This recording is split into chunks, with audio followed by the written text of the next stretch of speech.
tutorial che vi insegnerà a vivere appunto senza skate.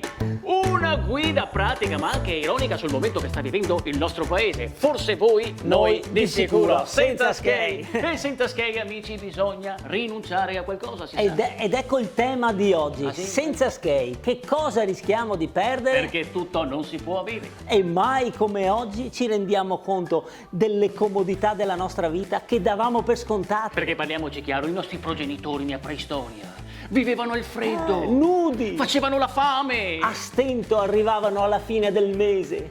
Come adesso, dai. Non è cambiato niente. Ma per fortuna un bel giorno qualcuno scoprì il fuoco. E quando lo scoprì, pensa quanta gente sarà andata da lui e gli avrà detto: Scusa, hai da accendere? ma ti fumi già adesso? E il fuoco ci ha permesso di cucinare i cibi. Sì, tanto che da quella volta ogni giorno a pranzo si sentiva: è Brontosauro! Va bene, preistoria. Finalmente qualcosa di cotto, non se ne poteva più di mangiare sempre crudo. Ma che cotto, crudo, sushi, sushi! E anche voi che adesso fate i fighetti con gli amici, ragazzi, andiamo a mangiare crudo? Pensa quanto indietro siamo, perché si mangiava sushi 1 milione di anni fa. Esatto, sì. E poi il fuoco ci ha permesso anche di sconfiggere il freddo, il gelo. Il gelo, tanto che oggi ci lamentiamo addirittura che il riscaldamento è troppo caro, no? Sì, ma non averlo non sarebbe peggio. Per cui quando rientri in casa, il termostato segna 35 gradi e tua moglie dice: Amore, alzi un po' che ho freddino. noi dovremmo ringraziare chi dal fuoco ha tratto i caminetti, le stufe, gli scaldabagni, le caldaie. Che poi arriva il tecnico e ci sentiamo dire: Oh, ma chi è che ha fatto sta porcaria d'impianto? veramente lei? Ah sì, dovremmo essere felici di dare questi 80 euro in nero. E pensiamo poi alle infinite possibilità di svago che abbiamo oggigiorno. Oggi possiamo divertirci in ogni momento, Certo, no? il lunedì con le slot e i videopoker. Ma martedì le scommesse online. Mercoledì bingo e super enalotto. Il giovedì ti staccano la corrente. Il venerdì ti suona l'ufficiale giudiziario. E il sabato Tutti in strada! Ma poi pensiamo, amici, che cosa è diventato anche il semplice gesto di una foto, no? Che a noi italiani, storicamente, questa cosa del braccio ci è sempre venuta bene. Sì. 80 anni fa, tutti così. Adesso, tutti così. La malattia più diffusa dopo il gomito da tennista è l'indice da telefonino, Guarda un po', ecco, questo è il mio cane, questo è il mio gatto, le vacanze a Capri. E se si incontrano due mamme?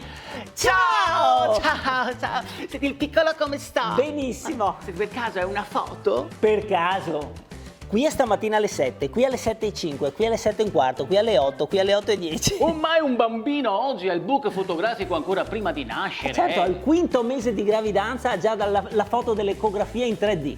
Come mia nonna, che per la quale per il compleanno abbiamo regalato la cornice digitale con 1500 fotografie dentro. E dopo un mese. Ah, ragazzi, non capisco. Non si vede più niente, non si vede. Nonna, Sono sparite tutte le foto. Per caso l'hai toccata? Cosa, la cornice? Sì, la cornice. No! Ciò, era diventata tanto scura, E allora stamattina l'ho messa a mollo con l'argenteria per illustrarla.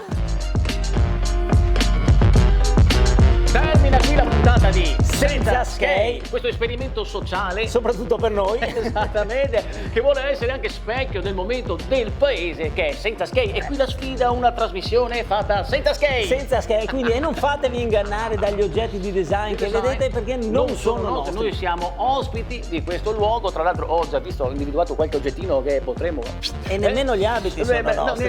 Niente. Quindi... Noi vi salutiamo e mi raccomando, dato il momento che uno può passare, mi raccomando, sempre positivi, Positivi. Ma non al Covid. No, al Covid. Positivi. Ciao. E questo cicciolino.